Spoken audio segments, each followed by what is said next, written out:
ในขนมประเทศเจ้าประเทศไทยบางคนออกเนียกาปีมุนนะเก็บบันเซาจมอ้อในยุทธศาสตร์บอกสำหรับคนมันได้แต่เก็บบันเจ้ามาลือสำหรับคนมันได้ท่าเชี่ยถนัดดึกนอนกับสาญีใส่ติ๊กกับรถประดังใส่ติ๊กกับประดังจังเลยนี้ประเทศไทยเก็บบันพยักล้วนในยุทธศาสตร์ได้เวียดไทยแต่อุทาเชี่ยยุทธศาสตร์กับ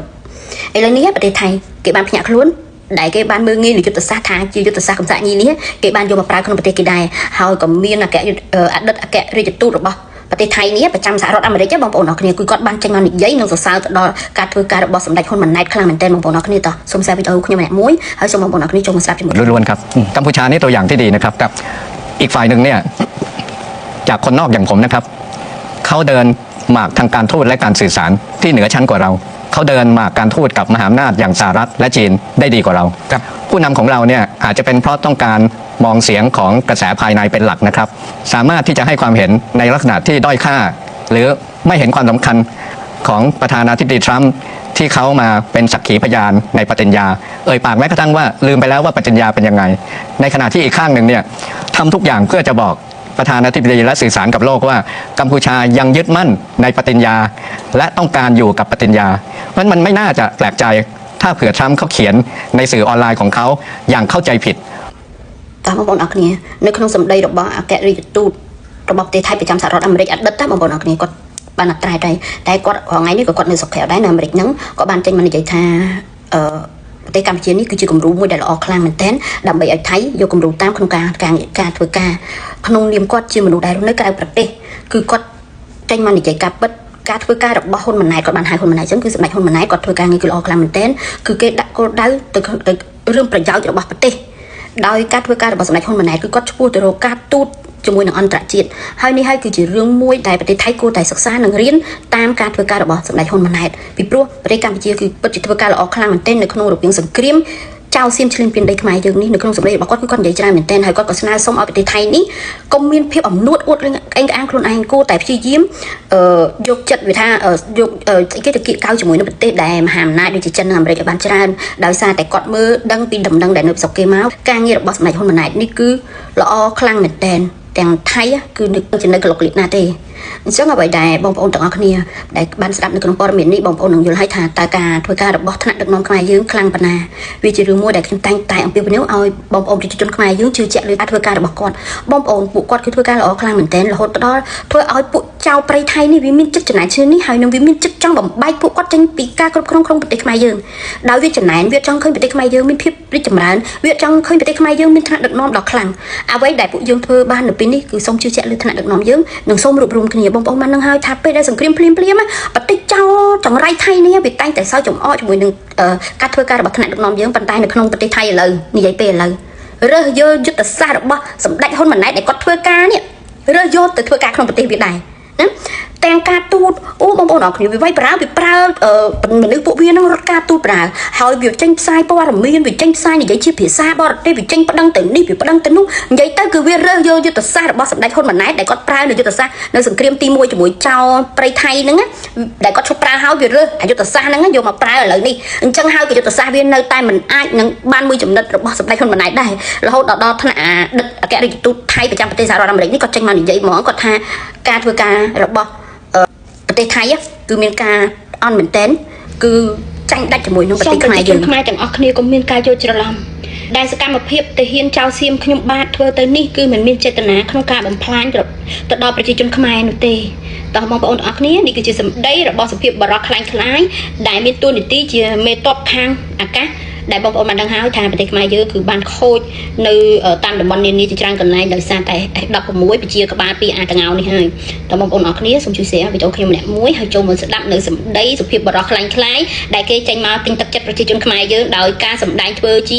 ាមនុស្សដែលមានគុណធម៌จะปกป้องตัวเองอยู่ตรงไหนก็ได้แต่ยืนยันกับพี่น้องประชาชนชาวกัมพูชาว่าเราไม่มีเจตนาทำร้ายท่านเลยทั้งหมดเป็นเป้าหมายทางทหารการให้ข้อมูลกันต่างๆเราคงต้องระมัดระวังว่าบางเรื่องอย่าให้เขาเห็นภาพแล้วนำไปใช้ประโยชน์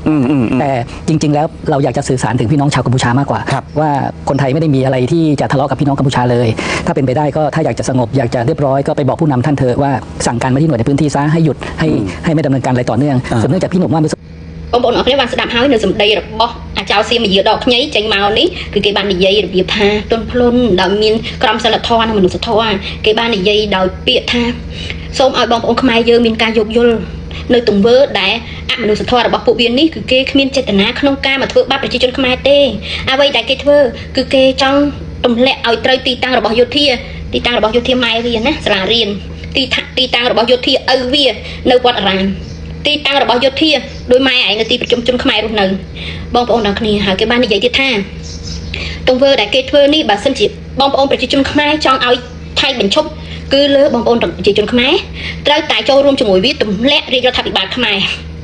របងប្អូនទាំងគ្នាដូចខ្ញុំនិយាយជម្រាបជូនបងប្អូនទាំងគ្នាបានដឹងនៅคลิปវីដេអូមុនអញ្ចឹងចេតនារបស់ចៅសៀមនេះគឺវាកំពុងតែចង់ផ្ដួលរលំរបបសម្ដេចហ៊ុនសែនដែលគាត់ជាមនុស្សម្នាក់ដែលខ្លាំងក្លាមែនទែនក្នុងការការពារទឹកដីខ្មែរយើងពីការឈ្លានពានរបស់ចៅសៀមហើយវាកំពុងតែយកទង្វើដល់អមនុស្សធម៌នេះមកគៀបសង្កត់ផ្លូវចិត្តប្រជាជនខ្មែរវាកំពុងតែគិតខុសខ្លាំងមែនទែនហើយដែលថាប្រជាជនខ្មែរយើងខ្លាចញញើតនឹងភាពជូរជាតិរបស់វានិងភាពសាហាវយង់ខ្នងរបស់វានេះវាបានដាក់សម្ពាធនេះដើម្បីឲ្យប្រជាជនខ្មែរយើងរើសថាតើសុខចិត្តរស់នៅក្រោមអាណានិគមរបស់វាឬក៏មានមេដឹកនាំដ៏ខ្លាំងក្លានៃសម្ដេចពុកហ៊ុនសែនខ្ញុំជាប្រជាជនខ្មែរម្នាក់ខ្ញុំសុខចិត្តជ្រើសរើសសម្ដេចពុកហ៊ុនសែនធ្វើជាថ្នាក់ដឹកនាំហើយសុខចិត្តរួបរวมជាមួយគាត់ដើម្បីសម្ពងក្បាលសៀមឲ្យឯងចេញពីទឹកដីនេះបងប្អូនចេតនារបស់វាកំពុងតែសបញ្ជាក់ឲ្យឃើញថាវាទៅដល់ផ្លូវតលហើយវាមិនអាចធ្វើអ្វីឲ្យខ្មែរយើងបែកបាក់សាមគ្គីបានវាកំពុងតែចេញមកសម្ដែងធ្វើជាសភាពបរោះនិងបញ្ជាក់ពីគោលដៅរបស់វាថាវាចង់បានគោលដៅណាចង់បានចេតនាបែបណាអញ្ចឹងហើយបងប្អូនត្រូវដឹងថាអ្វីដែលយើងធ្វើនៅពេលនេះដើម្បីចង់ឈ្នះចៅសៀមត្រូវតែពួតដៃគ្នាជាកម្លាំងសាមគ្គីដ៏មហិមាជាមួយនឹងថ្នាក់ដឹកនាំខ្មែរយើងឲ្យពួកចៅសៀមដឹងថាពួកវាគ្រាន់តែជាសម្ោចមួយនៅក្នុងកែវភ្នែករបស់ពួកយើងទេខ្ញុំមិនខ្លាចយន្តហោះ A16 វាទេខ្ញុំបើសិនជាអាចខ្ញុំសឹងទៅថាកាន់កភ្លើងទៅបាញ់កដាក្បាលវានៅជួរតបមុខចិត្តខ្ញុំឥឡូវខ្ញុំប្រាប់បងប្អូនអរគ្នាអាចរៀនប៉ុន្តែបើប្រទេសជាតិតល់មែនតើបងប្អូនអត់ខ្លាចទេព្រោះខ្ញុំបាញ់កភ្លើងនៅក្នុង PUBG ដែរណាគូក៏ฝากถึงให้พวกที่มาออกทำตัวเป็นวรรณบุรุษเนี่ยสภาพบุรุษสุดซอยค่ะแล้วไม่มีเจตนาที่มาทำลายประชาชนខ្មែរกูอีกชิบหายฮะทหารที่ตลาดของประชาชนธรรมดาที่เขาไม่รู้เรื่องแบบนี้เหรอคะที่พวกมึงบอกว่าพวกมึงจะทำลายแค่ที่ปองอะไรของทหารพ่อมึงในโรงเรียนของเด็กๆนี่ที่ของทหารแม่มึงเหรออีชิมหายที่ในวัดเนี่ยพวกมึงนี่มันชั่วร้ายเกินมนุษย์แล้วอีสัตว์แล้วกล้าออกมาทำเป็นสุภาพบุรุษแม่มึงเหรออีสัตว์อีลูกกะลีสัตว์ดานมึงอะมันพวกมึงเป็นโจรต่อกำเนิดมาไหมไงแม่เป็นโซเพนี่พอเป็นโจรจึงพวกมึงออกมาเห่าแบบนี้ได้ทั้งไอพิธีกรด้วยทั้งไอพวกนายทหารผู้ใหญ่ดีด้วยแล้วทั้งไอพวกที่ชอบกระหายสงครามเนี่ยก็เป็นกำเนิดเกิดมาโซเพนี่เป็นลูกกะลีพอเป็นโจรจึงมันมีสันดานจิตใจอำมหิตแบบนี้พวกมึงมาฆ่าประชาชนខ្មែរของกูที่เขาไม่รู้เรื่องอะไรแล้วพวกมึงกล้าออกมาเห่าว่าพวกมึงไม่มีเจตนาที่จะมาทำลายประชาชนธรรมดาไอสัตว์มึงกล้าออกมาพูดแบบนี้ได้เหรอฮะมึงคิดว่าพวกกูนี่โง่หรือไงอีชิบหายประชาชนខ្មែរของกูรู้เรื่องอะไรไหมฮะแล้วพวกมึงบอกว่าถ้าจะจบสงครามเนี่ยก็ให้พวกกูนี่อะไรเอาผู้นำของกูที่เป็นสมเด็จฮุนเซนนี่ออกจากมาเหรอคะพวกมึงไม่มีสิทธิ์ที่มาเรียกร้องอะไรหรอก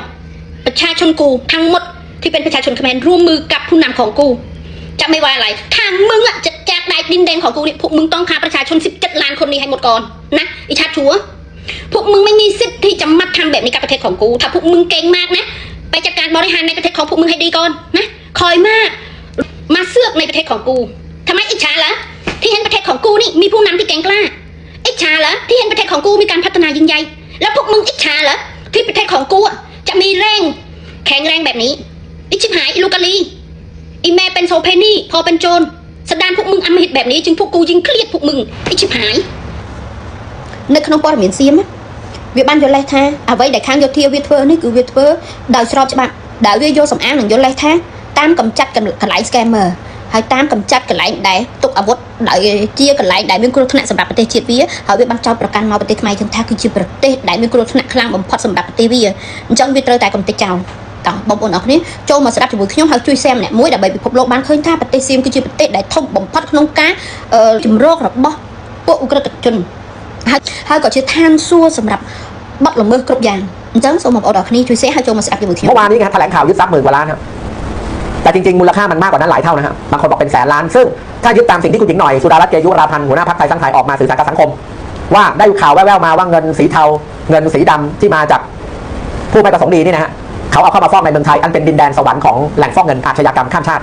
แล้วมันก็เข้าไปอยู่ในนู่นแล้วครับบอกแล้วครับเป็นภาพที่ถูกถ่ายเผยแพร่ขนาดมีการแลกนามบัตรกับเบนสมิธคำถามเบนสมิธเป็นใครฮะเบนสมิธนี่เป็นเจ้าพ่อสแกมเมอร์ระดับโลกมีรายชื่ออยู่ในหน่วยงาน ความมั่นคงของสหรัฐนะครับน่าสนใจนะ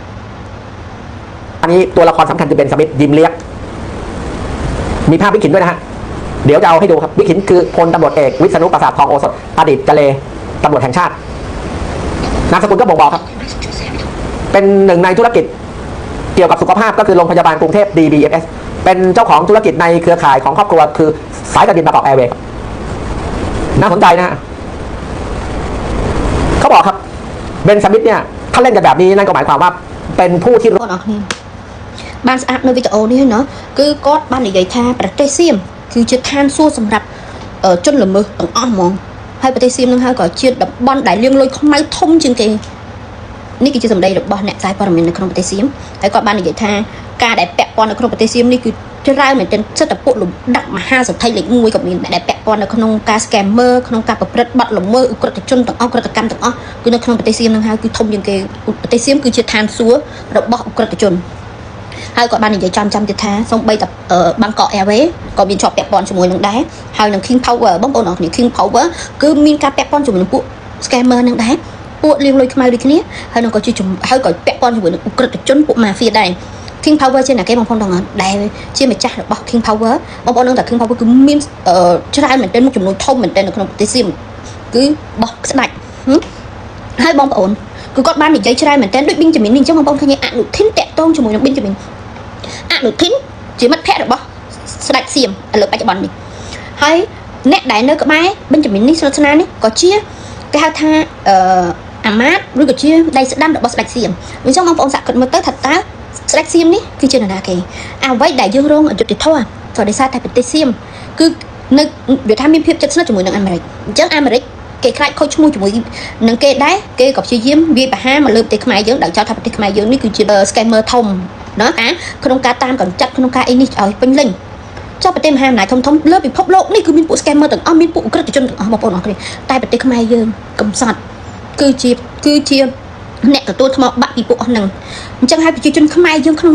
ប្រទេសនេះមិនថាក្នុងប្រទេសទូទាំងពិភពលោកសូមជួយស្ដារឈ្មោះប្រទេសខ្មែរយើងឡើងមកវិញដោយការផុសហេតុកេរពីប្រទេសសៀមទាំងអស់គ្នាអញ្ចឹងខ្ញុំអ្នកបដិព័ត៌មានបងប្អូនអ្នកជួយ share ដើម្បីពិភពលោកបានឃើញថា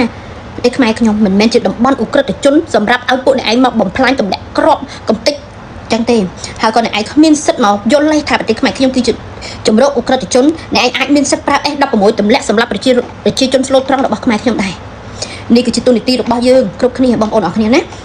យើងបន្តពីព័ត៌មានរបស់យើងទៀតបងប្អូនអនុทินហើយនឹងពួកមេតបធំនៅក្នុងប្រទេសសៀមដែលវាកំពុងតែបើកការវាយប្រហារខុសច្បាប់នៃសង្គ្រាមនេះណាវាសាហាវខ្លាំងមែនតើវាតាមកំចាត់និងបំផ្លាញរចនាសម្ព័ន្ធរបស់យើងដែលយើងខំកសាងមានភាពរីកចម្រើនវាក្តៅក្រហាយវាឃើញប្រទេសយើងមានតែភាពរីកលូតលាស់ទៅប្រទេសវាតាំងពីលំដាប់លេខ1រហូតមកដាំក្បាលចេះវាក្តៅក្រហាយហើយវាយល់លេសនេះដើម្បីមកទៀមទារកសម្លេងការគ្រប់គ្រងពីប្រជាជនល្ងងខ្លៅរបស់វាឲ្យគ្រប់គ្រងទៅខាងពុទ្ធិហាននិងវាយកសង្គ្រាមនេះមកបិទបាំងរឿងខ្មៅងងឹតក្នុងប្រទេសវាដោយមុនសង្គ្រាមប្រហែលថ្ងៃគឺគេចាប់បានអនុทินដែលស្និទ្ធស្នាលជាមួយស្ដេចសៀមហើយនឹងអាម៉ាតរបស់ស្ដេចសៀមវាមានទំនាក់ទំនងជាមួយនឹងមេឧក្រិដ្ឋជនធំជាងគេលើពិភពលោកគឺប៊ិនចាមីននេះហើយអ្នកដែលតាក់ទងនៅក្នុងជួររាជការប្រទេសសៀមទាំងអស់ស្ទើរតែមួយប្រទេសដែលមានទំនាក់ទំនងជាមួយឧក្រិដ្ឋជន scammer ហ្នឹងតើវាមានភាពអយុត្តិធម៌សម្រាប់ប្រទេសខ្មែរយើងកម្រិតណាអញ្ចឹងហើយប្រជាជនខ្មែរយើងសូមនាំគ្នាងើបឈរឡើងជួយស្ដារមុខមាត់យើងដោយហែកមុខអាក្រក់របស់សៀមឲ្យពិភពលោកបានឃើញបងប្អូនសម្ដីរបស់ចៅសៀមវាមានឥទ្ធិពលលឺខ្លាំងជាងប្រទេសខ្មែរយើងដោយសារតែវាអាចបិទព័ត៌មានខ្មែរយើងពីព្រោះគេហៅថា office របស់ Facebook office របស់ TikTok គឺនៅក្នុងប្រទេសសៀមអញ្ចឹងពេលដែលយើងផុសព័ត៌មានទៅដែលអាចតាក់ទងឬក៏ហែកមុខមាត់វាគឺវាបិទព័ត៌មានហ្នឹងអញ្ចឹងខ្ញុំសូមស្នើសុំអ្នកដែលនៅស្រុកគេអាចធ្វើជា content ក៏បានអាចធ្វើជាវីដេអូអ្វីក៏បានដែរដែលពាក់ព័ន្ធជាមួយនឹងព័ត៌មានហ្នឹងឬក៏បងប្អូនអាច download វីដេអូខ្ញុំយកទៅផុសក៏បានដើម្បីឲ្យពិភពលោកបានឃើញថាសៀមគឺជាឋានសួគ៌របស់ឧក្រិដ្ឋជនសៀមគឺជាតំបន់ដែលលាងលុយខ្មៅធំជាងគេលើពិភពលោកសៀមគឺជាតំបន់ដែលចំណុចកណ្ដាលធំសម្រាប់ពួក scammer ហើយសៀមនេះដែរក៏ជាបងធំបំផុតដែលគ្រប់គ្រងពួកឧក្រិដ្ឋជនគ្រប់ប្រភេទណាគូក៏เห็นข่าวพวกมึงนะอ้างว่าอะไรมาทำร้ายที่ scammer ใช่ไหมคะก่อนที่พวกมึงมาใส่ร้ายประเทศของกูกรุณาล้างตู้ตัวเองให้สะอาดก่อนนะคะอะไรนี้เนาะดูนะประเทศพวกมึงก่อนที่มาเปิดสงครามกับกูพวกมึง ก็เอาเรื่องนี้มาปิดบังด้วย5 เสียงชอบที่ของประชาชนมันกระหายสงครามรวบรวมกันมาทำลายประเทศของกูเพราะความอิจฉาเห็นประเทศของกูพัฒนาได้เยอะพวกมึงก็จะมาทำร้ายแล้วจะให้ประเทศของกูนี่จะหมดสภาพที่เจริญแบบนี้เหรอมันไม่มีวันพวกมึงรอรับกรรมพวกมึงที่ทำร้ายกับประเทศของกูยุติธรรมต้องมีนะแล้วกูข้อสาบแช่งให้พวกมึงเจอแต่วิบัติชิบหายเจอแต่เรื่องชั่วร้ายแล้วขอให้ประเทศพวกมึงจะไม่มีความเจริญอีกต่อไป